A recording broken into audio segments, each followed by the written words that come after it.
ईश्वरः परमः कृष्णः सच्चिदानन्दविग्रहः अनादिरादिर्गोविन्दः सर्वकारणकारणम् चिन्तामणिप्रकरसद्मसुकल्पवृक्ष लक्षावृतेषु सुरवीरविपालयन्तम् लक्ष्मीसहस्रशतसम्भ्रमसेव्यमानम् गोविन्दमादिपुरुषम् तमहम् भजामि।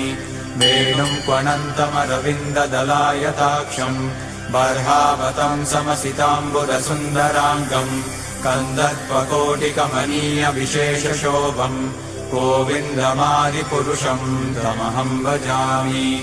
आलोलचन्द्रकलसद्वनमाल्यवंशी रत्नाङ्गदम् प्रणयकेलिकलाविलासम् श्यामम् त्रिभङ्गललितम् नियतप्रकाशम् गोविन्दमादिपुरुषम् तमहम् भजामि।